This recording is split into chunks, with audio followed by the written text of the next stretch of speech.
কলা পাতার মধ্যে ভাপানো সর্ষে মাখানো মাছ বা মাছের পাতুরি অপূর্ব স্বাদ। পাতুরি কিন্তু ভাপানোও যায় আবার ভেজেও নেওয়া যায়। দুইভাবেই আজকে বানিয়েছি, দেখা যাক কোনটা বেশি ভালো হয়। পাতুরি আমরা খেয়ে থাকি ভেটকি বা চিংড়ি মাছ দিয়ে, তবে আজকে আমি বানিয়েছি স্যামন মাছ দিয়ে। একটু টিস্যু দিয়ে শুকিয়ে নিয়ে মাছটাকে 4 ভাগে কেটে নিলাম। স্বাদ মতো নুন দিয়ে মাছটা ম্যারিনেট করে রেখে দেবো 10 মিনিট মতো। এবার একটা মিক্সিং জারের মধ্যে সাদা কালো সর্ষে নুন দিয়ে ড্রাই গ্রাইন্ড করে তার মধ্যে নারকেল কোড়া, কাঁচা লঙ্কা, টক দই, হলুদ গুঁড়ো, জল দিয়ে খুব ভালো করে বেটে নিতে হবে।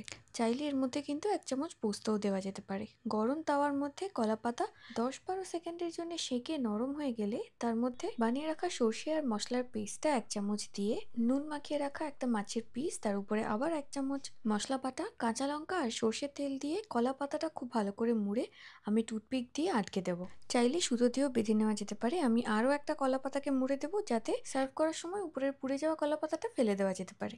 সর্ষের তেলের মধ্যে 15 মিনিট ভেজে নিলে ভাজা পাতুরি কিন্তু একদম তৈরি। স্টিমড পাতুরি বানানোর জন্য এবার একটা টিফিন বক্সের মধ্যে কলা পাতা দিয়ে তার মধ্যে বেটে রাখা মশলা, মাছ, কাঁচা লঙ্কা, কাঁচা সর্ষের তেল দিয়ে কলা পাতায় ঢাকা দিয়ে টিফিন বক্সের ঢাকা বন্ধ করে দিয়েছি। এরপর এটা 25 মিনিট স্টিম করলেই স্টিম স্যামন পাতুরিও একদম তৈরি।